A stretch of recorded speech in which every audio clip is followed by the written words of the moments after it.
fan of brands for life, and especially a fan of the passion and energy that founders bring to the table in the new India that's getting built out. And very glad and privileged to play a small part in building out the brands of tomorrow. A brand is not successful if a business is successful today. I think a brand is successful if the business can be built on the back of the brand for years to come.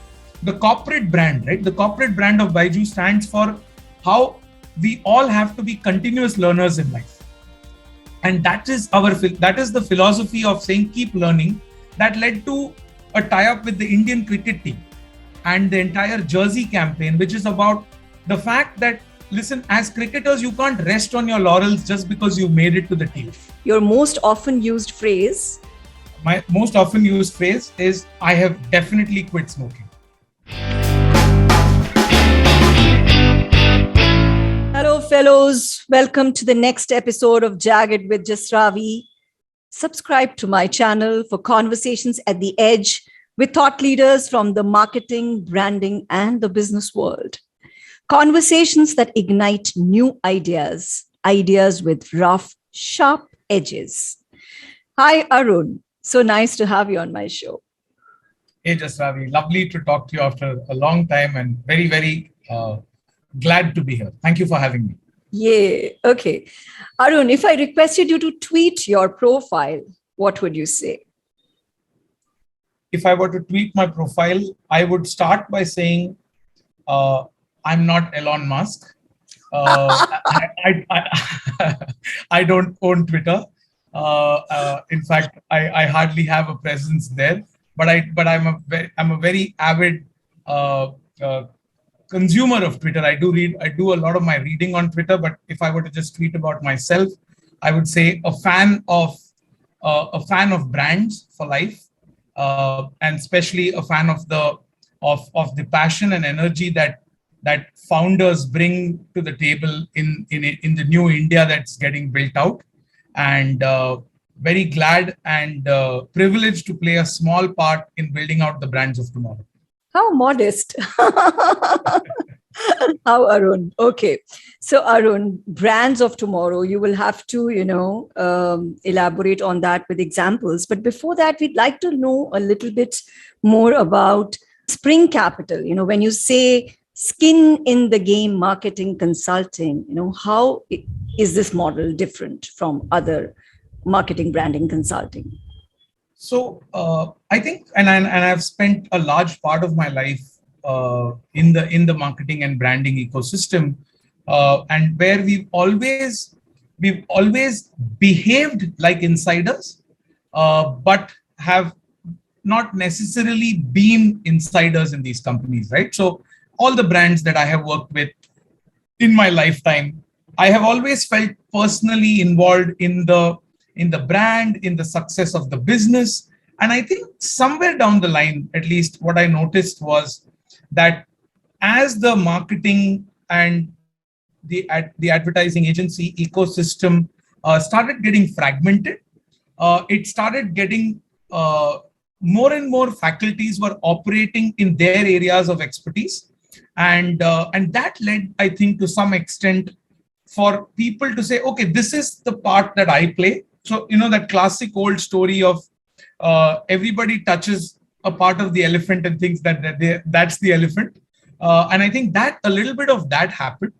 And that's what led me and my co-founders, that's Raja and Vineet, with whom I started Spring Marketing Capital, to sit down and think and say that brands are not getting built in the way that they used to be.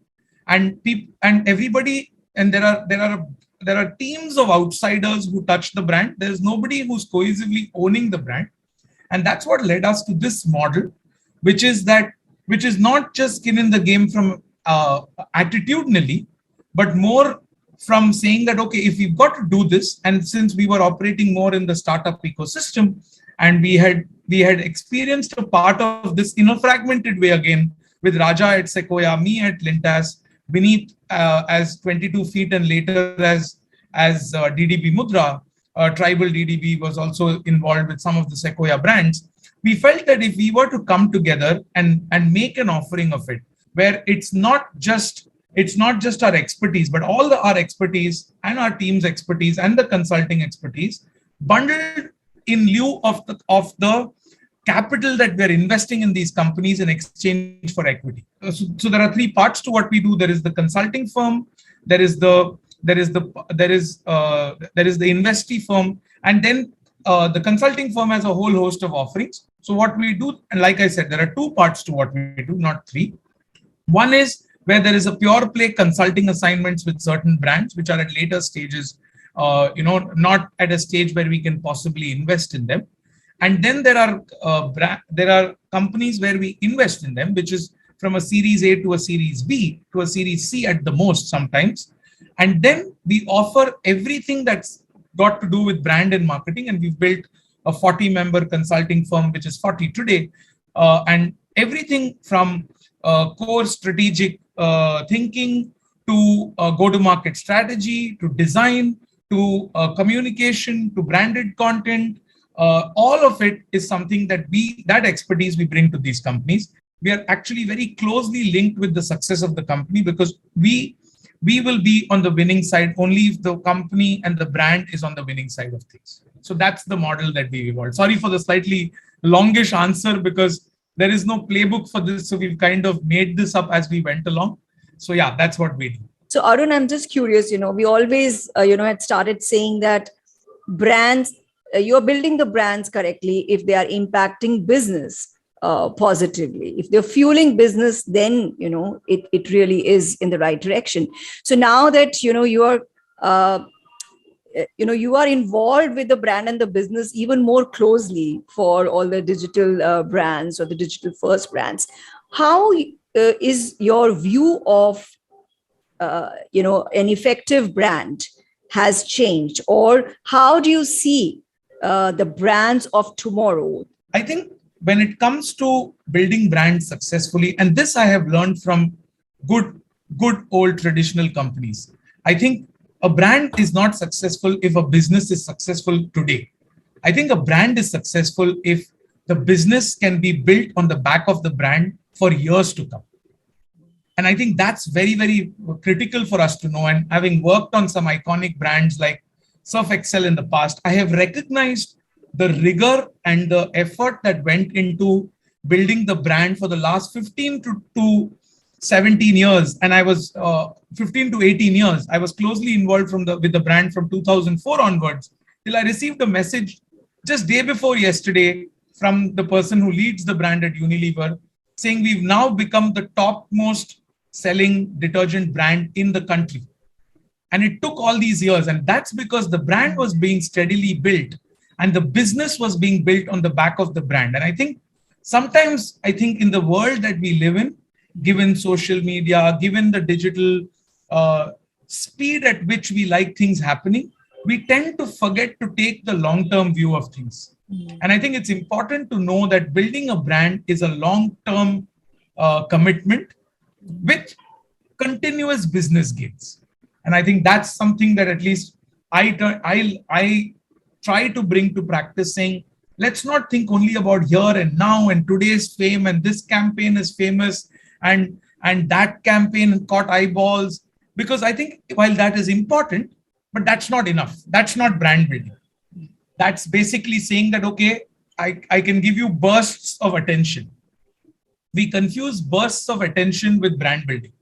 And I think it's important to differentiate between the two.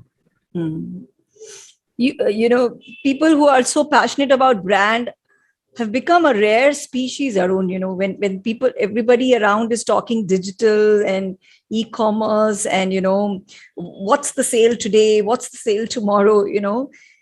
So many times I see the whole plan for the consumer journey etched out. We will do this at the acquisition stage. This is how we will retain. This is how we will take them to the website for the call to action. But what is the brand core that you're building? Sometimes that's a completely empty space. So I think there's one clarification there, Jasravee, and I think it's important to make that. It's important to make that point. I think neither can exist on its own. Yes. I think it's important for them to coexist while you have to be clear. And you might not get that clarity on day one. You might not have those answers on day one. You might not have those answers on day 200 sometimes. But you've got to not stop searching for it. Yes. And at the same time, and how that reflects at every touch point is what finally makes or breaks a brand. Yeah. So, Arun, why don't you please, for my audiences, take examples? You could take a case study of a startup wherein, it's not very clear what the brand core is going to be, perhaps, but, a startup typically has to start and be focused in the now, and then, have a vision. Okay. I mean, this is like typically how it is. You could take an example. Also, on the other hand, a brand that has been built and you've been associated for a long trajectory, which is Byju. So what I'll do is I'll basically juxtapose at least our approach from two brands, right? So I'll take, for example, one brand like you mentioned, which is Byju's, which is today, I think it'll be rare to find people in the country who don't really know or at least have heard about the brand. They might not know the nuances of the company and the brand. That depends on the relevance of the category in their lives. But highly unlikely that they don't or have never heard of Byju. That's at one end, which is built on good old traditional media, where a lot of top dollars spent on television advertising for many, many years. And that's one end of the spectrum. And then at the other end of the spectrum is a brand which we've been closely associated with from day one of Spring, which is a brand called Wakefit, which has until about 1 month ago had never been on television, has never seen the television screen ever, but is a fairly recognizable brand in certain sections of society at least. So these are true brands, right? And the way we've really gone about it is that sometimes the core of a brand is very clearly visible, is very clearly articulated for the end consumer, and then the end consumer starts living that. At times, it's very clear to the company and all the key stakeholders, but it's not something that is super clearly in articulation present in the consumer's life. And that's what I think happened to Wakefit, because I think we were very clear when we started the journey with Wakefit. Wakefit used to refer to itself as an online mattress company and I think that's something we always talk about, saying we don't really cook up something for a company. We help a company discover what's actually been present for a long time. And in fact, the founder of Wakefit in one of the conversations mentioned that they are actually a sleep solutions company. And that kind of changed our perspective on the brand, because we felt that sleep, which is one of the most critical components of human existence, is amongst the most least regarded, right? Which is the honest truth. I think we are a generation that has grown up saying sleep is the enemy of Netflix. To be honest, and I don't mean any disrespect, but we live in a country where the Prime Minister prides himself on saying how little he sleeps. Yep. And so that culturally who we are as a sleep, culturally, that's what sleep means to us.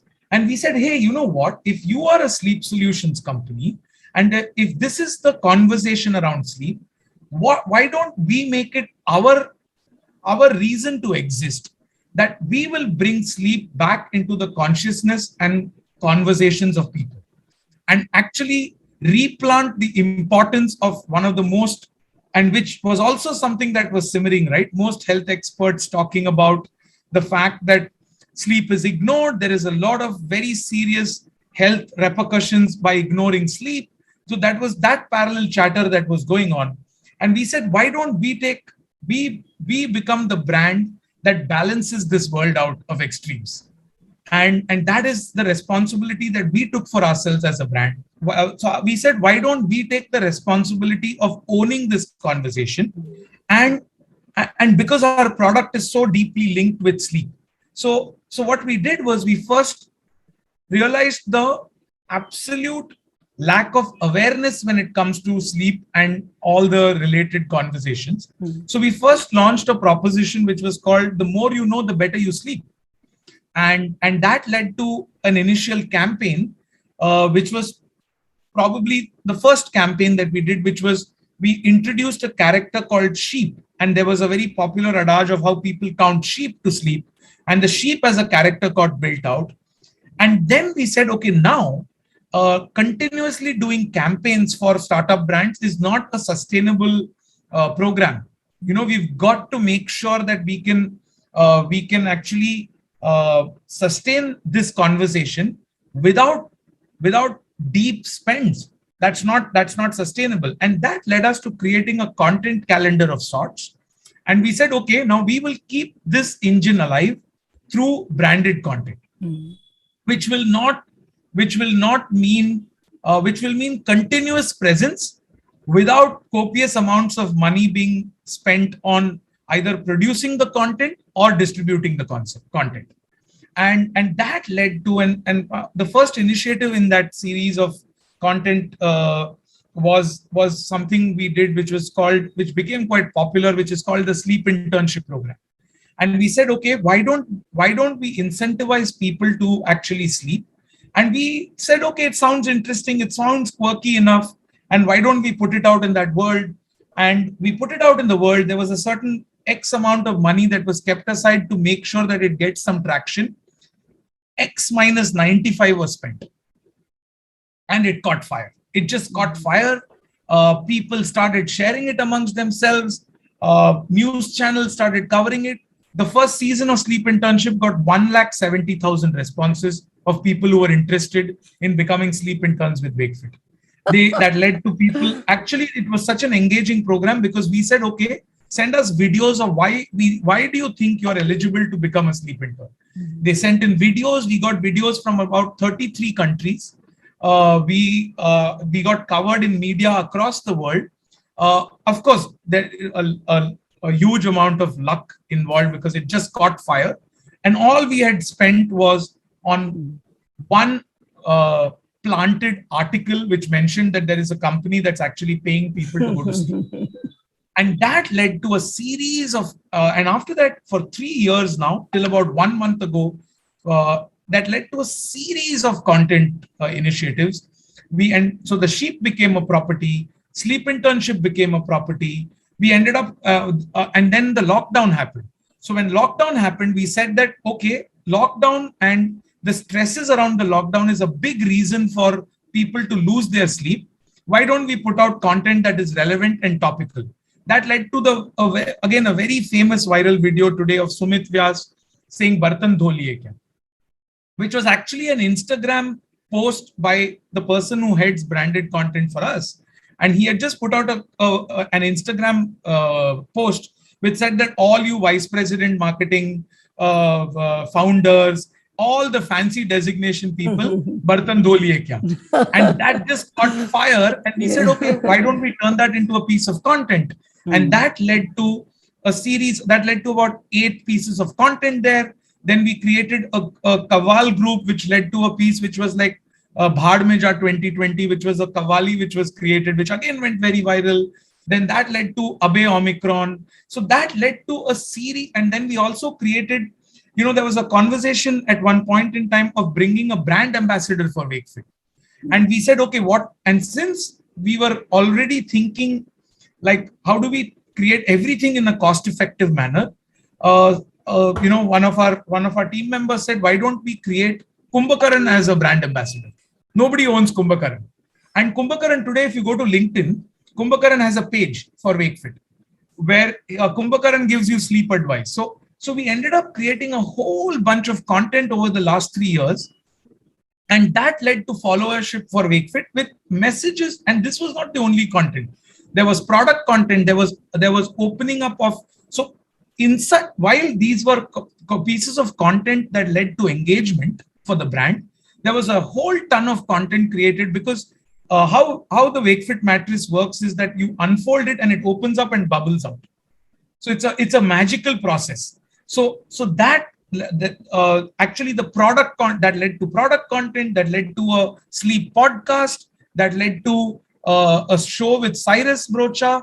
All this content was created, and all of this was done at about 1/10 of what most companies have spent on. Even one company has spent on IPL this year, spread over 3 years, and continuous engagement. So that's what content can do for a brand. And that's what led to Wakefit finally saying, okay, we seem to have hit a point where we can consider opening up the funnel a little bit more. And that led to one campaign which we've just gone live with which has been test marketed in Andhra Pradesh, in Andhra and Telangana, and with a brand ambassador, with Rashmika. But again, the responsibility of that campaign is different from the responsibility of content, which was also, so if you see the campaign, it's actually opening people to the category, because you have to now you have to take on category responsibility.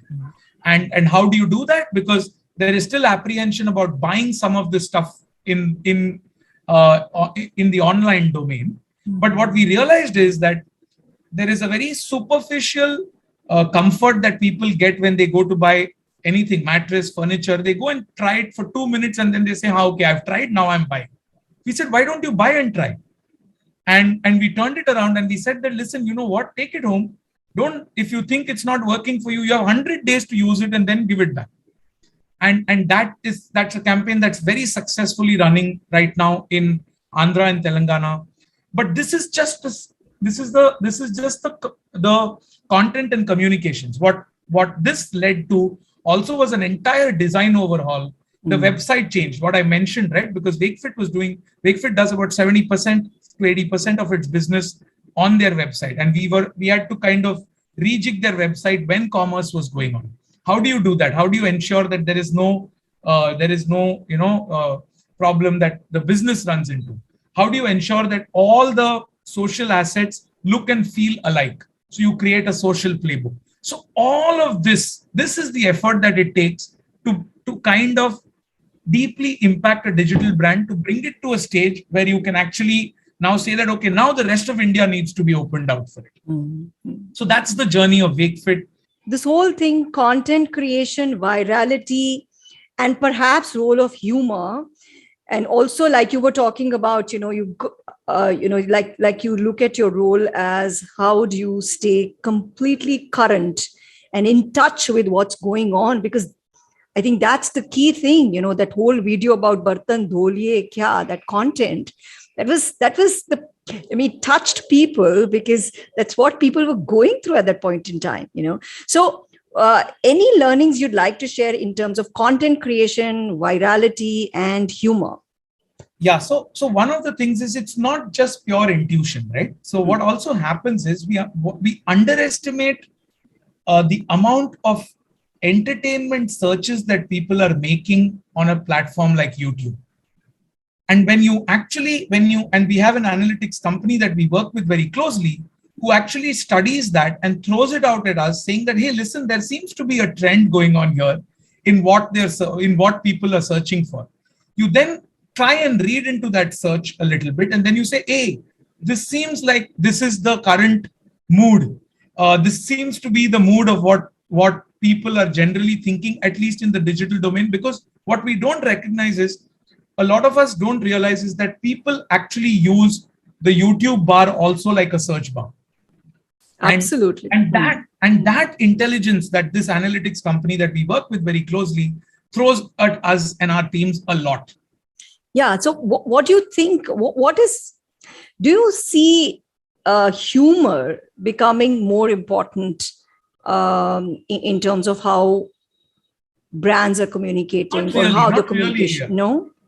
Not really, because I think it finally depends on the tone and manner that the brand chooses to have. Yes. Apart from that, like content creation. But at the same time, I think we're also living in a world where one brand can have slightly different tone and manner in different pieces that it puts out there. Because like people, right? Like, me personally, right now, there is a certain, I'm trying to sound extremely professional and serious, but you know me, and when we are generally having a coffee, how we goof around with each other, right?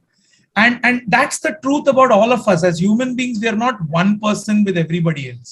So I think that's true of brands as well. It doesn't, but if there is a sort of a line that people can draw and feel, saying, hey, there seems to be, I can recognize that person. It's important for people to be able to recognize that person, and not at the same time, you can't behave like so different that they say, okay, this is somebody else. Somebody else will. Yeah, correct. Yeah. Correct. So it's important to thread that line carefully, because you've got to make sure that you're recognized and accepted in the form that you want to put yourself out there. Based on the context. Based on the context, the content. Like I'll tell you another piece of content that we had done for a completely different brand, which is Byju's, which was for a social initiative called Byju's Give, where they were actually collecting used screens, which a lot of us have lying around at home, and making it available to people who don't have access to screens. And that was a very moving piece of content that we created. And that worked, and that got shared with people equally as much, right? So I don't think people only share X kind of content. I think it's about making sure that it does sound and feel like it's in place, it is in order, it seems to be following the realm of what it's acceptable to people and enjoyable, and that it touches a chord which makes them feel like, hey, I do want to share this with my networks. Yeah. Arun, I was talking to a stand-up comedian earlier, and that person was saying that the humor has come out as a tool of the young people and the coming generations, because it's so easy to tell the truth, and it's easy to make somebody's heart open up to something that they are close to otherwise. For example, this whole satire, Don't Look Up. I mean, that's an entire movie, but Don't Look Up, the movie, you mean? The movie. Yeah. Okay. I was like, don't look up. I'm like, look where? Okay. Arun, you're looking totally fine, like right into the camera. Okay. So that's why I was curious, because so I wanted to know from somebody who's like in the brands and working at so many new cutting edge brands of tomorrow. This whole thing of memes. Meme is like making fun of something, and making fun of something is powerful, because you can challenge, yet you invite that kind of thinking, that the resistance decreases. So I was talking from that angle. But now if you have a point of view, that's fine. Otherwise, we'll talk about Byju, because that is an excellent case study, and your entire involvement it'd be very, very insightful for our audiences. How do you think the how changed in terms of building the brand? The emphasis changed, or building brands of tomorrow in technology and in edutech? What does it really entail? Yeah, so that actually this journey dates back to about 2015, right? When we were living in a very different world, and I honestly had no idea that a brand called Byju's existed till my co-founder Raja, who was then at Sequoia, actually had called me and invited us, amongst other partners, other agencies, to participate in the pitch for Byju's. And that's when I first got to know about the company. And I was just absolutely fascinated by the fact that, oh, this is how you can learn. Oh, fantastic. Sounds very fascinating. And then I met the man himself. And I met Byju, and he's amongst the most inspiring human beings you can come across. And what really at that point in time, I think the core of the company, and I think Raja had a big hand in actually recognizing that video content and education have such a close-knit connection, and actually just putting this content out there into the world on television screens, flashing it across the country, is going to change the game for the brand. And that's how I started working with the brand. And then all we did, at least in the first intervention, was we just listened to them carefully. And at that point in time, there was a gem of a nugget hidden in there, which was that all Byju kept talking about was that how much he enjoys learning, and that's why he did well. He's helped people get through CAT multiple times. He himself has gone through CAT with ease, and I think it was all because his fundamentals were clear and he enjoyed learning. That was his takeout, saying if we get our children to have their fundamentals clear, and if they enjoy learning, they will want to learn more, and because their fundamentals are clear, they will never. It's not rote learning; they will never forget. And it was so simple, saying, okay, you know what? What if we were to just tell people that you can actually fall in love with learning? Till that point in time, at least in my head, learning was always a villain. It was a villain that we had to overcome, and then the victory looked like good marks in exams, right? And that's how for all of us grew up with learning as an ecosystem. And we said, what if people were actually falling in love with learning and they're enjoying it because they're getting so clear about it? And that was the beginning of the journey. And that led to a series of television campaigns. And why? And there is a very solid reason that even as a digital brand, they're actually a pure play digital brand till now, right? Now they have physical centers for one of the brands that they have acquired, which is Akash. And they have their own Byju's tuition centers, which has just gotten launched a couple of months ago. But till then, Byju's has been a pure digital product, right? Where you receive screens or you have your own screen and you get software and then you have videos and then you add classes, also interactive classes, but again through the screens. So there was this journey that the brand went through from 2015 till 2020 Feb, where the job of the brand was to actually convince people that this kind of learning is possible. And then 2020 March happened. And when 2020 March happened, this kind of learning became part of life. It became part of life for everybody. And then the brand had to now say that now that it is part of life, I think the biggest thing for the responsibility on brand Byju's and us was that to make sure that it was actually available in its best form for as many people as possible. In fact, when the pandemic just began, the product was rolled out free of cost for anybody who could benefit from it for a period of time.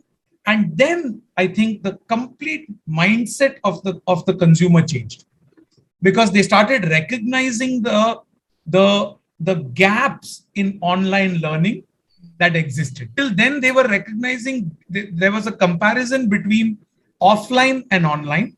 And then came the recognition of comparison between online and online. And because they were dealing with an online system of learning of people who had not created for the online ecosystem, right? And that led to a lot of people actually embracing the brand, and the brand's responsibility as an education brand also grew. And that led to then creating models like Byju's classes, which was one-on-one classes. And that has led to another evolution in the brand, which is today Byju's tuition centers.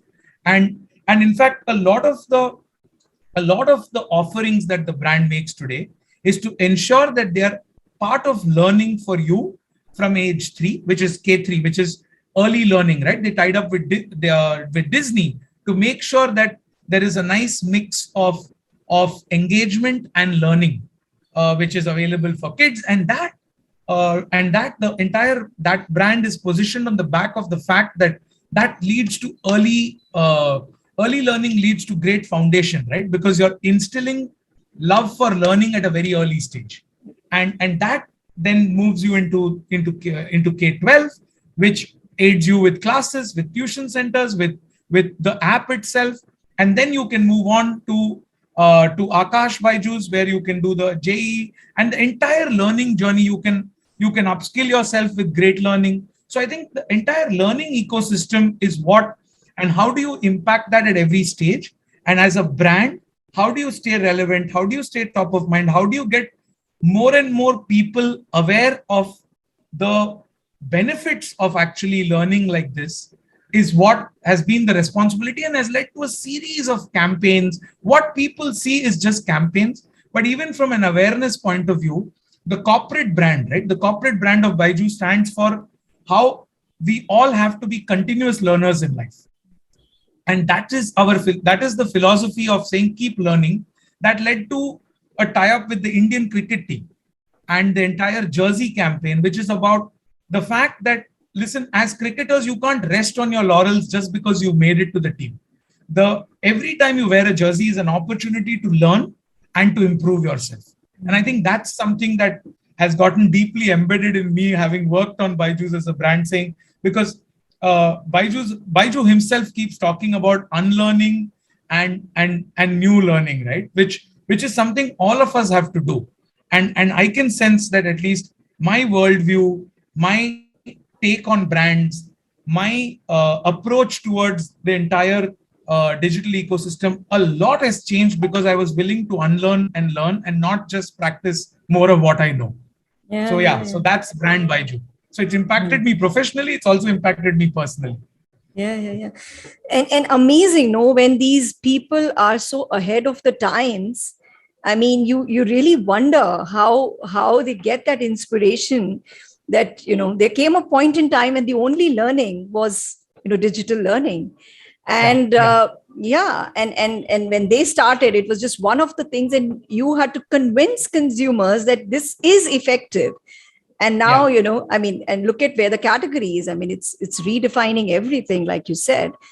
The product model also, Arun, is, I'm saying as a consumer, because my son used it, has evolved so much, with every interaction, that it's really, I mean, I sometimes used to join my son for classes because they'd make a physics chapter so interesting. There'd be a video in video, and then there'd be links shared, and there'd be interaction, and there's a chat, individual chat. There is a company from San Francisco which they acquired called Osmo, which is fascinating, which basically is a digital product, but it has a camera where you can actually physically write stuff, and that shows up on the screen, and it can be corrected live. So it's fascinating. And Divya, who's the co-founder, and they're teachers themselves, right? And it's so deeply ingrained in them to make sure that the teaching experience and the learning experience changes, right?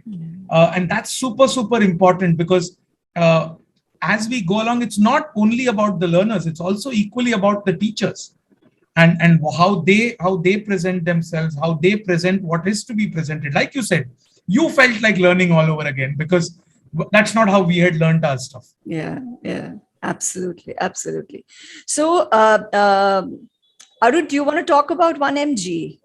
They are, in a way, not just online pharmacy or not just an e-diagnostics. They actually pride themselves on providing great content solutions. And I think when they came to us, one of the things that they had kind of put on the back burner in the process of building a great product was actually brand.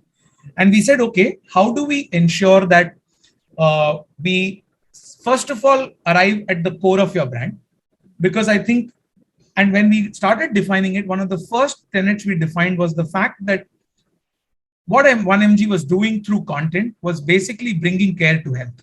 So if there is a medicine you're buying on 1mg, they will ensure to tell you, saying what kind of side effects it will have, whether you should be having it, not having it. They will never sell you medicines without a prescription. So there is a lot of attention to detail and a lot of attention to, and a lot of care.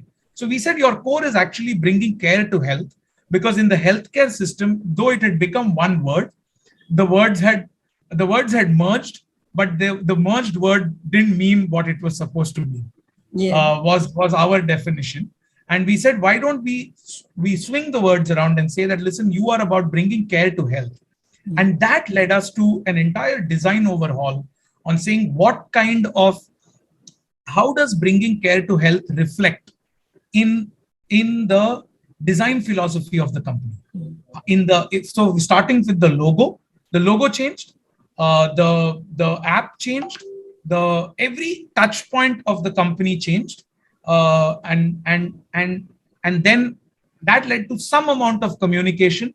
That led to even some of the work that you've seen with Pankaj Tripathi, which is the whole 1mg. There were some films which were even on air during IPL. So that, but the design overhaul and the consistency of the language, and the fact that bringing care to health started reflecting in everything the company did, said, behaved, I think is what kind of brought a sense of cohesiveness. And then, of course, Tata came along and Tata actually acquired 1mg. And what you see today, the version of 1mg is version, I would say 2.0. We are now working on version 3.0 and what that will be. But it's fascinating for a brand from going from completely not having cohesiveness to being cohesive to now being acquired by one of India's largest and most respected corporate houses. And then how does it play out from there, right? Yeah. Is my signature. Whoa, what's that? That's rapid fire. Here we start. Mother's best advice. Always love my food.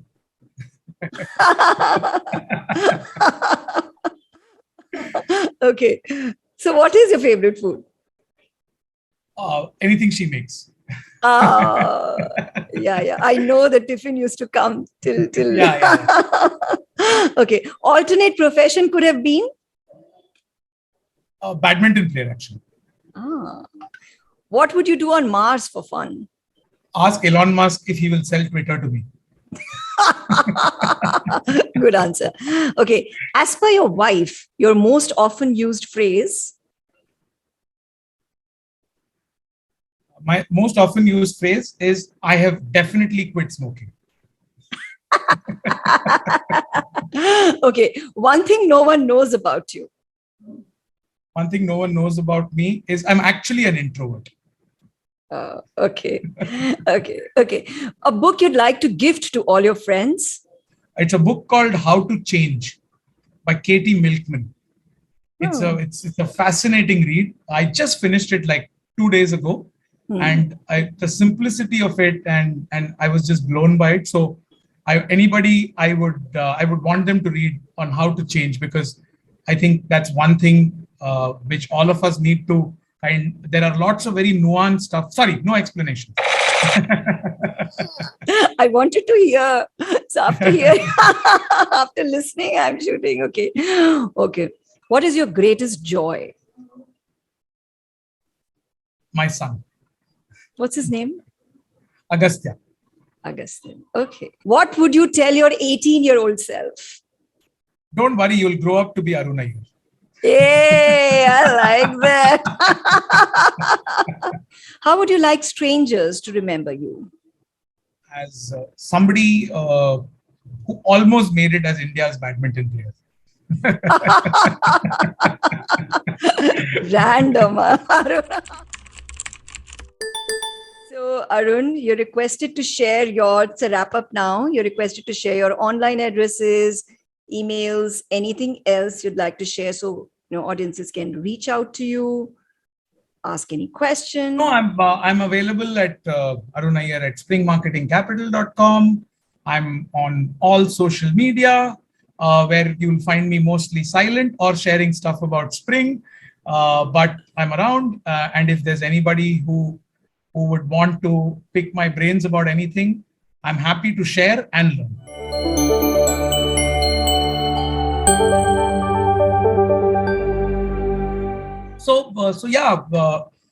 Jagged with Jasravee, I think I've seen a couple of episodes, and it's super fun. She keeps it very lively, and I've really enjoyed myself. I can only talk about myself. I've really enjoyed having this conversation. I have, and I think you should like, subscribe, hit the bell button, whatever other buttons that are available, or else she will use that rapid fire gun to shoot you down. So be super careful, but please do like my episode at least. Yeah. Oh, specific call to action. Okay. Okay, thank you, Arun. It's been so nice to reconnect after a long time and to host you for my channel. Thank you, Jasravee, for Always having me. great It fun. was really good fun.